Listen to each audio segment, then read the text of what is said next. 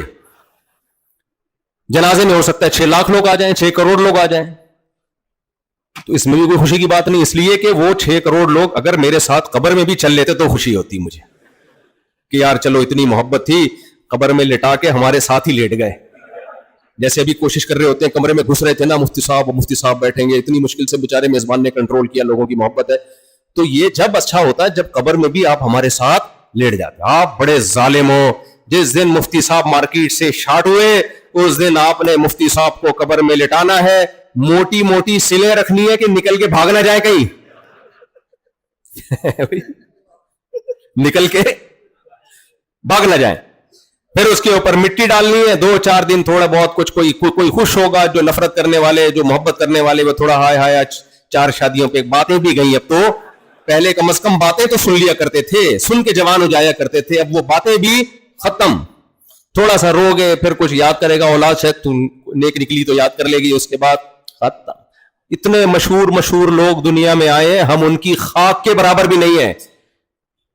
اس لیے دنیا میں سب سے بڑا بے وقوف وہ ہے جو اس دنیا سے دل لگاتا ہے اور اپنی اوقات بھول جاتا ہے. سمجھتے ہو کہ نہیں سمجھتے ہو؟ تو وہ جو جادوگر ایمان لے کر آئے نا, وہ اوقات نہیں بھولے اپنی.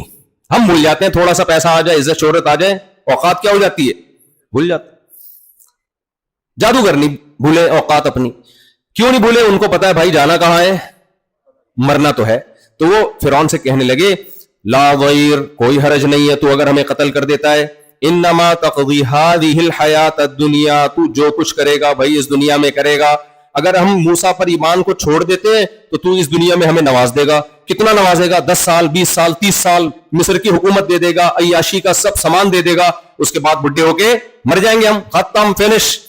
اور اگر سزا دے گا تو کھجور کے تنوں میں لٹکا دے گا, آگ میں ڈال دے گا, یہی کرے گا نا. وہ کہنے لگے ہم نے جو موسیٰ کو دیکھا ہے نا, موسیٰ کے پیغمبر ہونے کا ہمیں یقین ہو گیا ہے, یہ جو کچھ کر رہے ہیں خود نہیں ہے, ان کا پیغام ان کا اپنا نہیں ہے, یہ پیغام کس کا پیش کر رہے ہیں؟ اللہ کا. ان کو یقین ہو گیا. دیکھو یقین کیسے ہوا جادوگروں کو. آپ کہہ سکتے ہو تھوڑی دیر پہلے تو جھگڑے کے لیے تیار تھے, ہے بھائی حضرت موسیٰ کے مقابلے میں آئے ہوئے, اور 1 سیکنڈ میں ایمان لے آئی. ہوا کیا ہے؟ ہوا پتہ ہے کیا ہے؟ ہوا یہ ہے کہ جادوگروں نے جب لاٹھیوں کو پھینکا تو قرآن کہتا ہے یخیل الیہ من سحرہم انہا تسعی, دیکھنے والوں کو مسمرزم کیا انہوں نے, ان پر مسمرزم ہوا ہے. دیکھنے والوں کو ایسا لگا کہ یہ لاٹھی نہیں بلکہ سانپ ہیں. قرآن نے یہ نہیں کہا کہ وہ لاٹھیاں حقیقت میں سانپ بن گئی, ایک دفعہ بھی قرآن نے یہ نہیں کہا. ایسا دماغ کو کیپچر کیا انہوں نے. یہ عامل لوگ کر رہے ہوتے ہیں, یہ روحانی ہے نا, یہ کیپچر کرتے ہیں آپ کے دماغ کو. آپ کو جن بھی نظر آئے گا, چڑیل بھی نظر آئے گی, بھوت بھی نظر آئے گا, پتہ نہیں کیا کیا, کچھ بھی نہیں ہو رہا ہوتا, کھوپڑی آپ کی خراب کر دیتے ہیں. یہ کہتے تمہارے ساتھ تمہارا حمزہ بھی آیا ہے. ان کو بولا کرو میں ٹوٹل یہی ہوں, یہاں سے لے کے یہاں تک, موکل, حمزات, اور یہ پتہ نہیں ایسے آپ بھی متاثر ہوتا ہے. بھائی علوم ہے بھائی, علم نہیں ہے ان کے پاس. کیا ہے؟ علوم. جس کے پاس کچھ بھی نہیں ہوتا نا, وہ پھر علوم کی باتیں کر رہا ہوتا ہے بیٹھ. تو یہ دماغوں کو کیپچر کر دیتے ہیں. تو جو مضبوط اعصاب کے لوگ ہیں ان کے دماغ کو یہ کیپچر نہیں کرتے. اب موسیٰ علیہ السلام کے کو بھی ایسا لگا کہ سانپ, یہ لاٹھیاں سانپ ہیں, تو اللہ نے لگنے دیا, ورنہ پیغمبر پہ اثر نہیں ہوتا جادو کا. لیکن اللہ نے کیوں لگنے لگا؟ تاکہ مقابلہ تو ہو نا, تاکہ کیا ہو؟ مقابلہ ہو. بعض حکمتوں سے اثر ہو جاتا ہے تاکہ پتہ مقابلہ تو ہو نا. تو اب قرآن کے الفاظ ہیں, سب کو ایسا لگا جیسے یہ لاٹھیاں سانپ ہیں. یخیل الیہ, خیال کا لفظ ہوگا نا, سنا ہے آپ نے اردو میں. لیکن جب حضرت موسیٰ نے لاٹھی کو زمین پہ ڈالا ہے تو قرآن یہ نہیں کہتا کہ ایسا لگا کہ یہ سانپ ہیں, بلکہ حقیقت میں وہ سانپ بن گئی. فَإِذَا هِيَ حَيَّةٌ تَسْعَى الْقِ مَا فِي يَمِينِكَ تَلْقَفْ مَا صَنَعُوا, اے موسیٰ یہ سچی مچی میں لاٹھی اژدہا بنے گی اور سب کو کھا جائے گی. جادوگر تو جانتے تھے نا کہ مسمرزم کیا ہوتا ہے اور حقیقت کیا ہوتی ہے. دیکھو جھوٹی موٹی میں کچھ بھی دکھا دو آدمی کو, اگر پتا چلے یہ سچی مچی میں ہے, سچی مچی میں. آپ کے کسی ریلیٹو کا انتقال ہو گیا 1 مہینہ پہلے, وہ آپ کے پاس آئے, آپ بولو گے جھوٹی موٹی میں شاید مجھے کوئی خواب آ رہا ہے, آنکھیں یوں یوں کرو گے, یوں تھپڑ مارو گے, اپنے آپ کو مطمئن کرو گے, شاید یار ہو جاتا ہے انسان کو, بعض دفعہ پرانے لوگ یاد آتے ہیں تو تصورات کی دنیا میں آ جاتے ہیں. ابا نے آ کے رکھ کے ایک چماٹ لگا دیا آپ کے کہ میں تیرا ابا ہوں, میں زندہ ہو کے آ گیا ہوں. اس کے بعد میرے بھائی ابا کی قبر میں آپ لیٹے ہوئے ہو گئے, کیا خیال ہے؟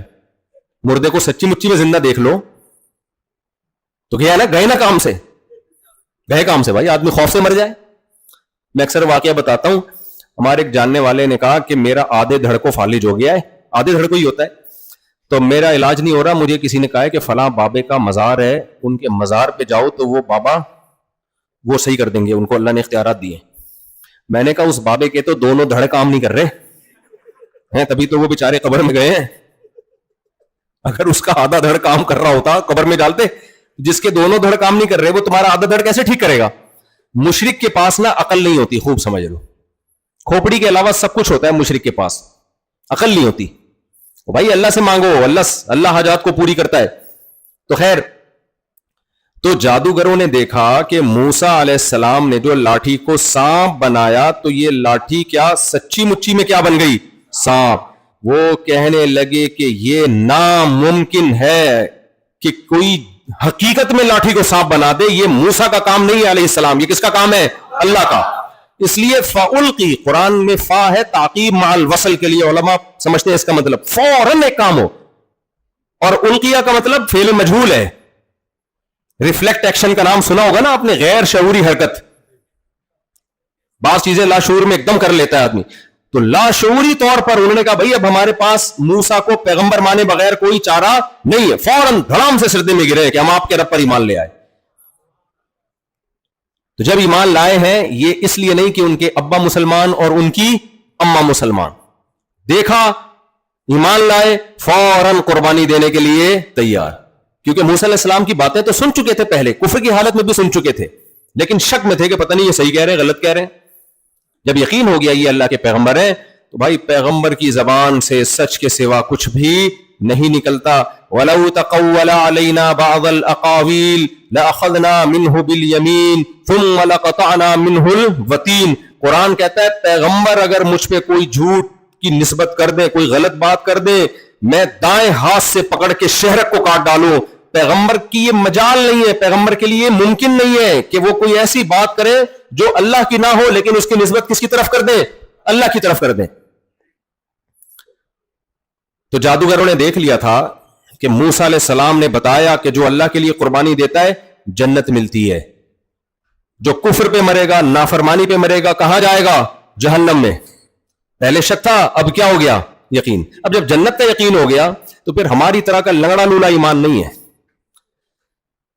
ہماری طرح ہم پتہ ہے کیسا ایمان, ٹرائی کر کے دیکھو, دین پہ چلو, اگر آخرت ہو گئی تو کامیاب ہو جائیں گے, نہیں ہوئی تو چلو ختم. نہ نہ نہ, یہ نہیں ہے. جادوگروں نے کہا انما تقضی هذه الحیات الدنیا, تو جو کچھ کرے گا اس دنیا میں کرے گا. کیا ہو گیا بھائی؟ بیٹھ جائیں بھائی, بیٹھ جائیں, پیچھے بھی لوگ دیکھ رہے ہیں نا, بیٹھ جائیں, پیچھے لوگ بیٹھ جائیں, شاباش,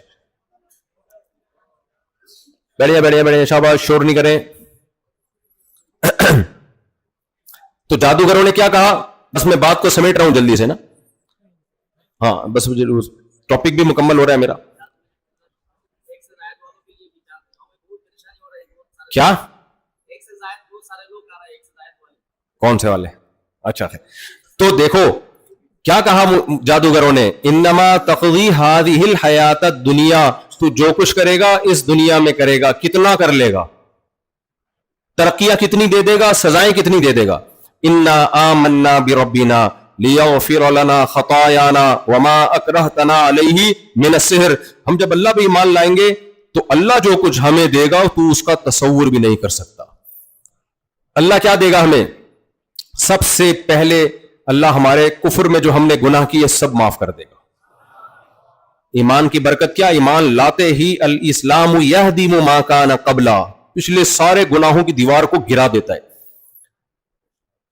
دوسرا, ہم نے کلیم اللہ, اللہ کے کلیم سے مقابلہ کیا ہے, اس کا تقاضا تو یہ تھا ہم پہ فوراً عذاب آ جاتا کہ ہم پیغمبر کے مقابلے میں آئے. ہم ایمان لائیں گے, اللہ یہ گناہ بھی ہمارا معاف کر دے گا. دیکھو جس کے دل میں ایمان ہوتا ہے نا اس کو مغفرت کی بہت فکر ہوتی ہے.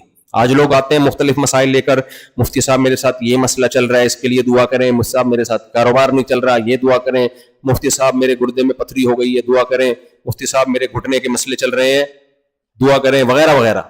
ایسے بہت کم لوگ ہوتے ہیں جو کہتے ہیں مفتی صاحب آپ دعا کرو اللہ میرے پچھلے سارے گناہوں کو معاف کر دے.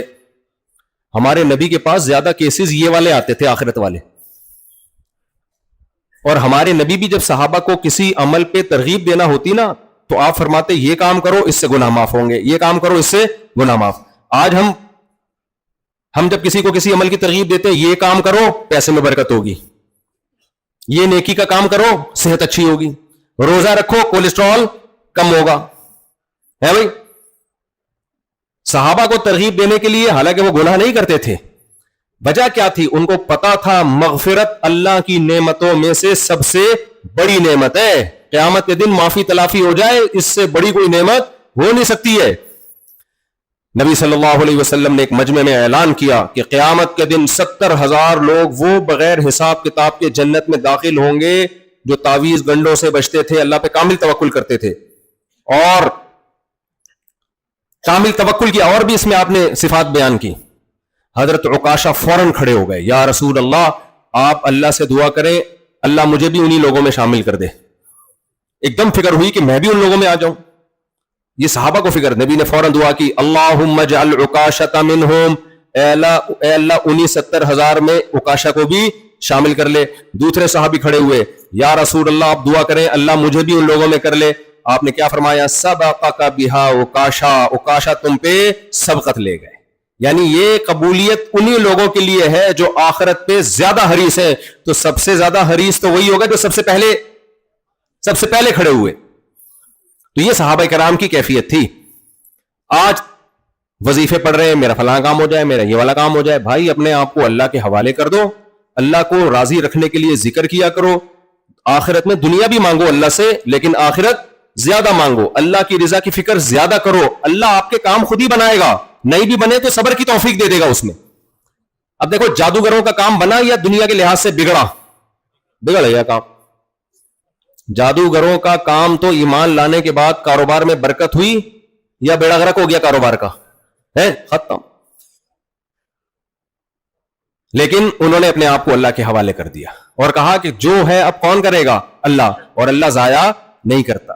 فقضی ما انت قاض انما تقضی هذه الحیات الدنیا انا آمنا بربنا لیغفر لنا خطایانا وما اکرہتنا علیہ من السحر واللہ خیر وابقا. یہ بڑی زبردست کہا کہ اللہ جو بدلہ دے گا وہ تجھ سے زیادہ بھی ہوگا اور ہمیشہ بھی رہے گا. تو جو بدلہ دے گا وہ اللہ کے بدلے سے کم اور ختم, تھوڑے دنوں میں ختم. اللہ جو دے گا وہ تجھ سے زیادہ بھی ہوگا اور ختم بھی نہیں ہوگا. تو بے وقوفی ہے یہ زیادہ کو چھوڑ کے کم پہ راضی ہو جاؤ, ہمیشہ کو چھوڑ کے فنا ہونے والی چیزوں پہ راضی ہو جاؤ.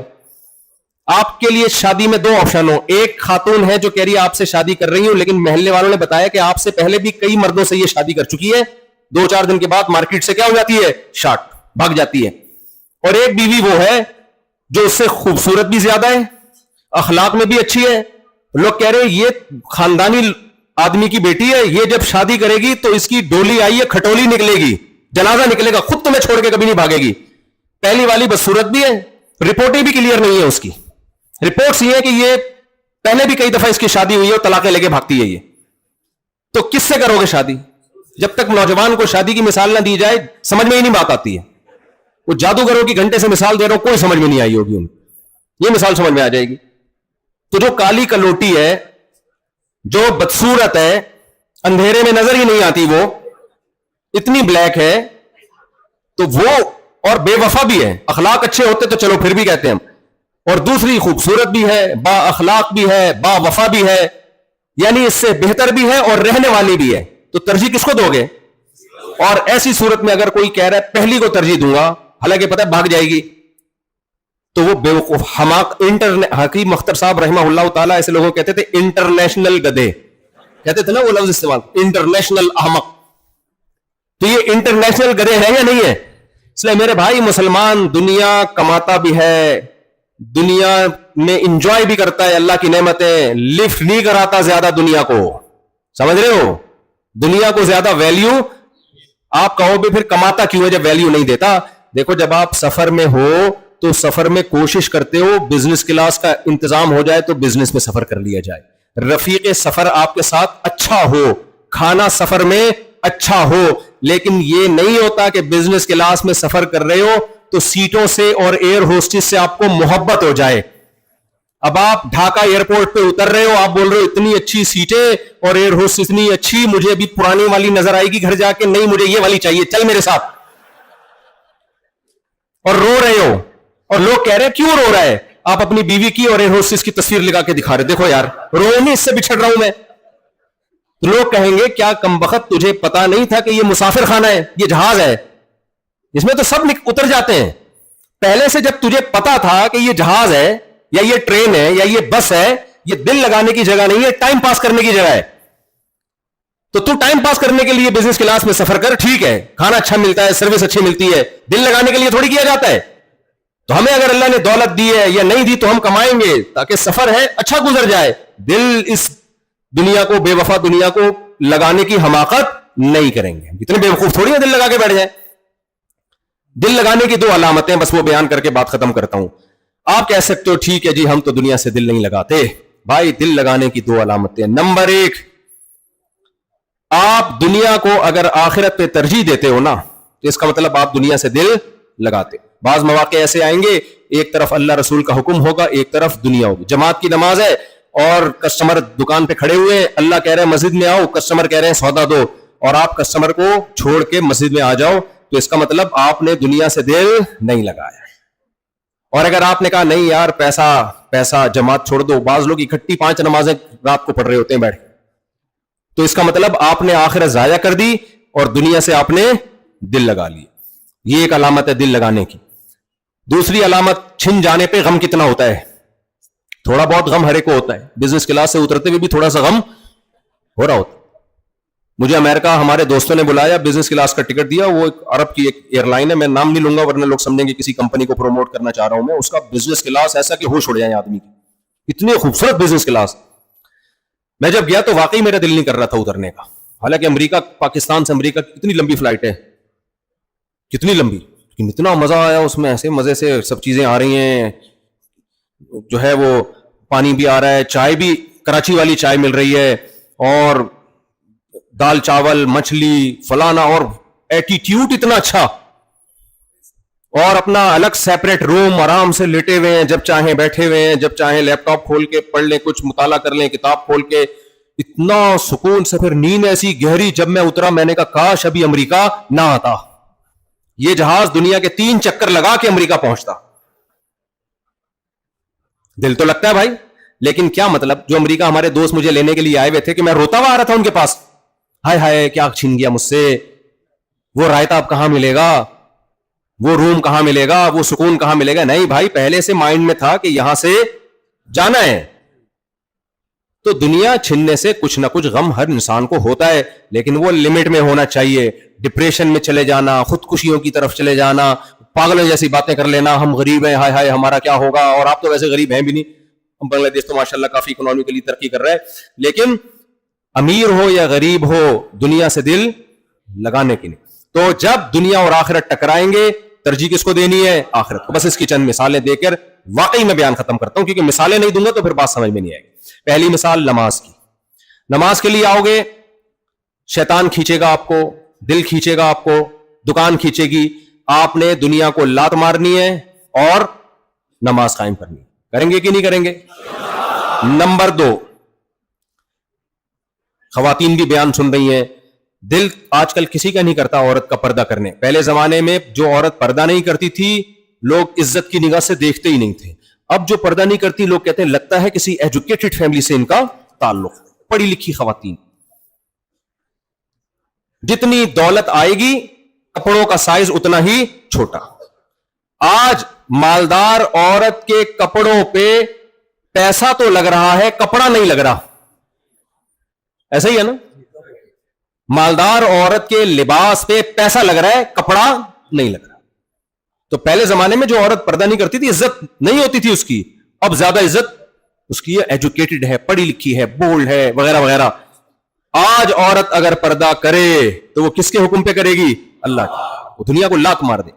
اور میرے بھائی بہت معذرت کے ساتھ عورت پہ چچا زاد بھائی سے پردہ بھی فرض ہے، دیور سے پردہ بھی، دیور شوہر کا چھوٹا بھائی اور شوہر کا بڑا بھائی جیٹھ، ان سے بھی عورت پہ پردہ فرض ہے.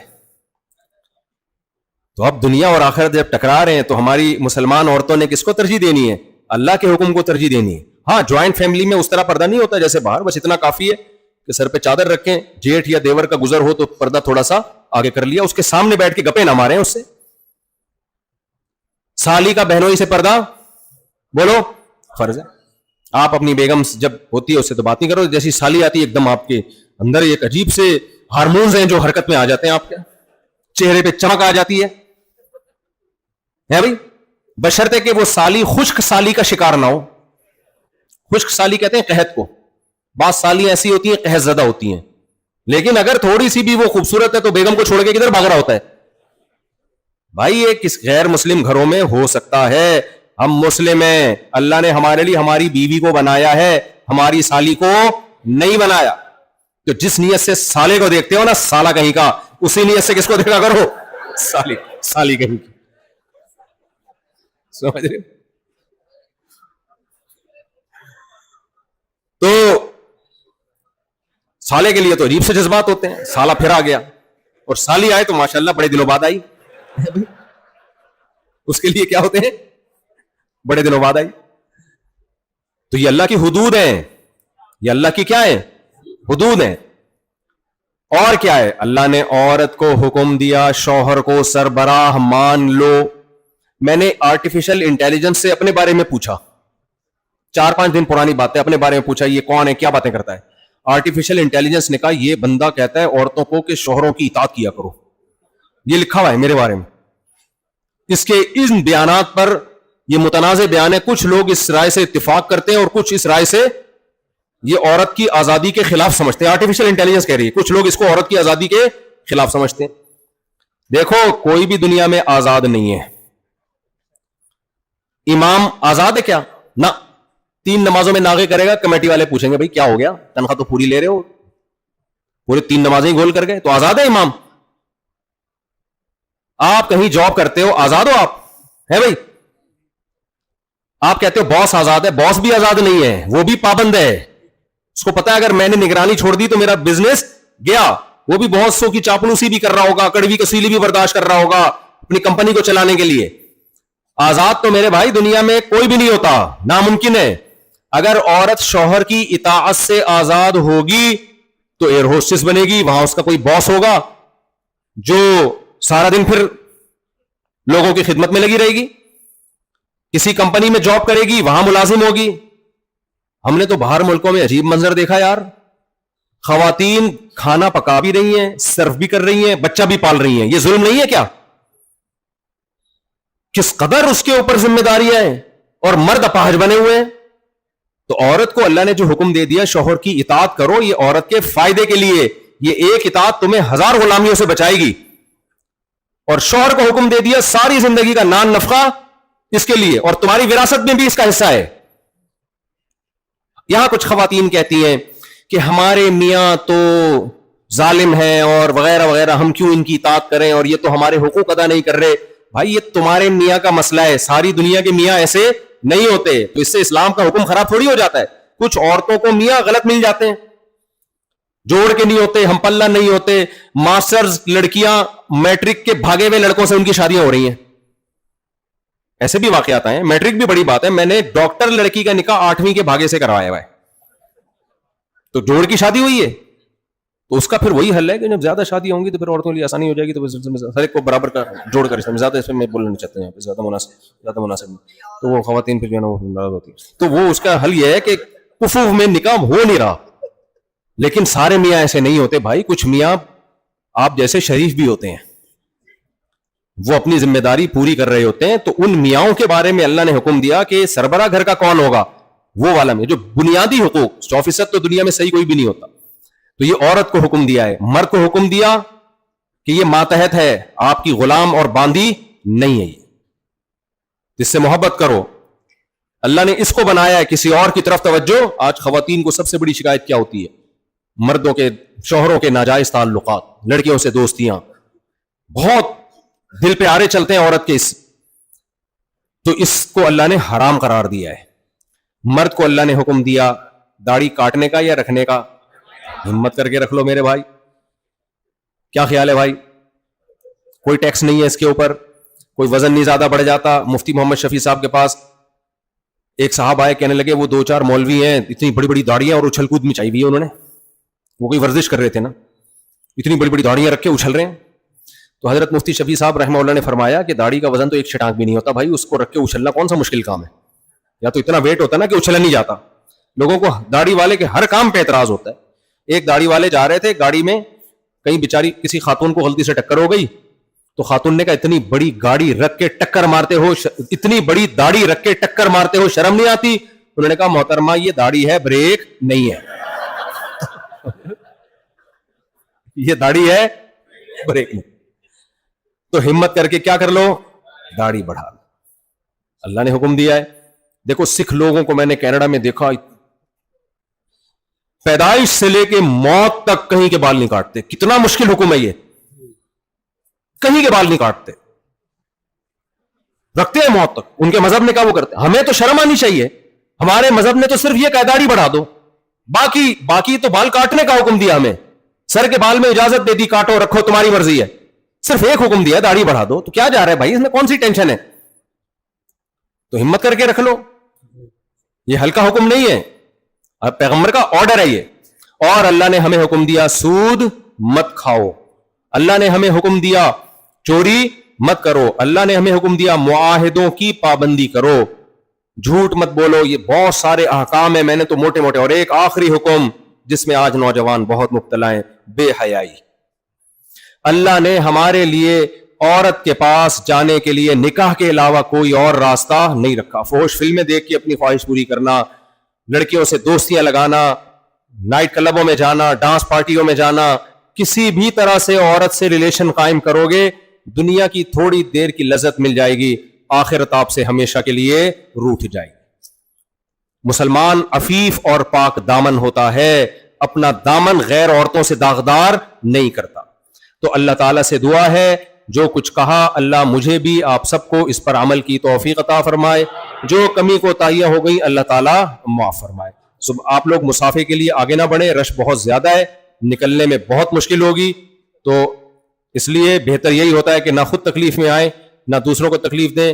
دعا میں نے کر لی ہے, پھر کبھی ہاتھ اٹھا کے بھی دعا مانگ لوں گا. اللہ سب کو دنیا اور آخرت کی برکتیں دے, ہر طرح کی پریشانیوں سے غموں سے اللہ ہم سب کو بچا کے.